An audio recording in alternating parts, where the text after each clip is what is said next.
Hey, if you enjoy travel content, don't forget to like, subscribe, and comment below. Want to level up your Instagram game with jaw-dropping travel photos? Like, for real?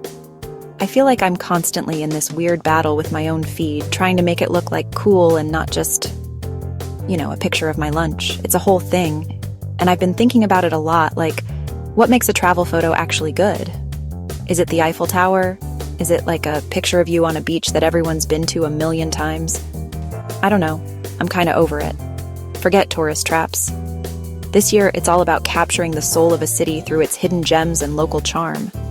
I've been doing this deep dive, like a full-on investigation into where the actual vibes are for 2025. I'm talking about the places that feel real, the spots that have a story, not just the ones you see on every single influencer's page. It's about finding that little weird street corner with the perfect light, or that cafe where the coffee is amazing and the tiles are cute. It's about getting a picture that makes you remember how you felt being there, not just that you, stood in a line for an hour to get it. Get ready to be inspired. This video reveals the top Instagrammable cities in 2025, featuring insider tips on capturing the perfect photo, uncovering hidden gems, and experiencing the local culture. I literally went through and picked out places that I'm personally dying to go to or have been to and can confirm are a whole mood. We're going to talk about where to go, what to look for, and how to get that shot that's effortlessly cool. So grab a coffee, get comfy, because your travel bucket list is about to get a major glow up. Let's just get into it. Okay, so first up we have Buenos Aires. And honestly, I feel like this city is just screaming creative energy, It's not trying too hard, it just is cool. We're talking about neighborhoods like La Boca, which is, the colors are insane. It's like someone took a box of crayons and just went for it on all the buildings. You can literally just walk around, get lost, and every single corner is a photo op. You don't even need to pose, just exist there and it's a picture. It's all about the candid, oh, me, just walking down this ridiculously colorful street kind of shot. And then there's Palermo, which is a totally different vibe, but equally amazing. It's more trendy and has all this incredible street art.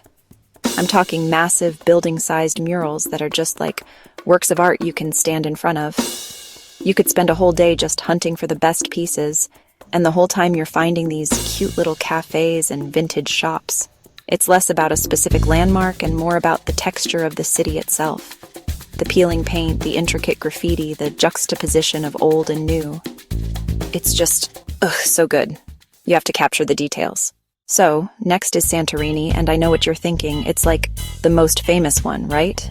But hear me out. There's a reason everyone is obsessed with it. Seeing it in person is just... it doesn't feel real. The sunsets are genuinely, and I'm not exaggerating, the most insane thing you will ever see. The sky turns all these shades of pink and orange and purple, and it reflects off all the white buildings. It's a moment. You have to find a spot in Oya, maybe a little bit away from the main crowd, and just set up your camera. Don't even try to force it. Just let the sky do its thing. But the real secret, I think, is to get away from the sunset crowd. Wake up super early, before anyone else is even thinking about coffee. The streets are empty, the light is all soft and golden, and you have these iconic blue-domed churches all to yourself. It's so quiet and peaceful. That's when you get the really magical shots. The ones that look like a postcard, but better because it's your postcard. It's about capturing that feeling of stillness and just the sheer ridiculous beauty of it all.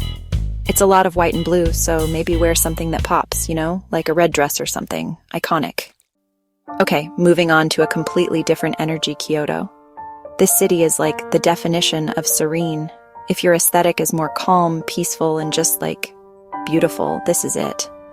Obviously, if you can go during cherry blossom season, you have to. It's like walking through a literal dream. The petals are falling everywhere like pink snow. And it's just the most picturesque, romantic thing ever. You can go to the Philosopher's Path and just wander under the trees. The photos basically take themselves. It's all about soft light and capturing that fleeting, delicate beauty. But Kyoto is amazing any time of year. You have to visit the temples. Fushimi Inari Shrine, with its thousands of red torii gates, is mind-blowing. You can create these really cool, mysterious-looking photos, playing with the light and shadows as you walk through the gates. It feels like you're in another world. And then there are the bamboo forests, like Arashiyama. Standing in the middle of all that tall, green bamboo is just... It makes you feel so small in the best way. It's about capturing the scale and the tranquility. It's a place that forces you to slow down, and your photos should reflect that. Now for a total sensory explosion. Marrakesh. This city is just alive. The colors, the sounds, the smells. It's everything all at once, and it's incredible. The souks, the markets, are a complete maze of wonders. You'll find stalls piled high with colorful spices, lanterns that create the most amazing light patterns, and beautiful, intricate carpets hanging everywhere. You can get these amazing, vibrant, detailed shots that are just full of life and texture.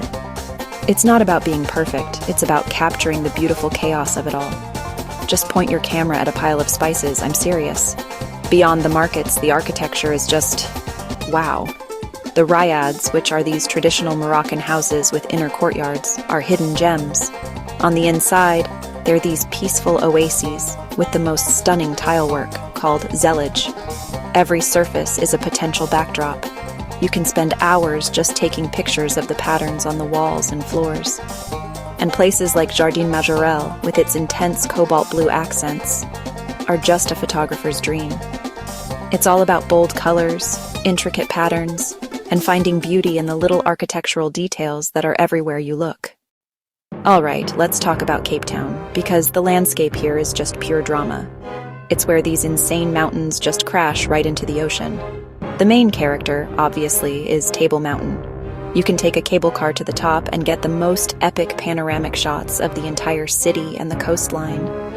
The view is just... it's one of those moments where you're like, whoa, the world is huge. The best photos are the ones that show that massive scale, maybe with you just sitting on a rock looking out at everything. It's very main character in a movie. But it's not just about the mountain. The coastlines are wild and beautiful. Driving along Chapman's Peak Drive is an experience in itself, with these cliffs dropping straight into the bright blue water.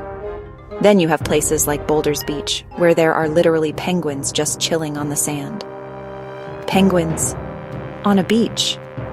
It's the cutest, most surreal thing. You can get some amazing wildlife shots there. Cape Town is all about capturing that raw, powerful, natural beauty. It's less about architecture and more about the insane, stunning landscapes that are everywhere. Okay, if you've ever wanted to feel like you're literally walking around in a Disney movie, you have to go to Prague.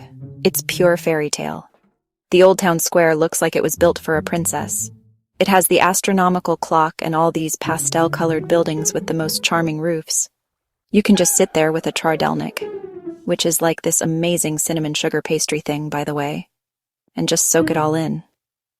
The best time for photos is definitely early morning or at dusk, during the golden hour, when the light makes everything look even more magical and romantic. And then there's the Charles Bridge.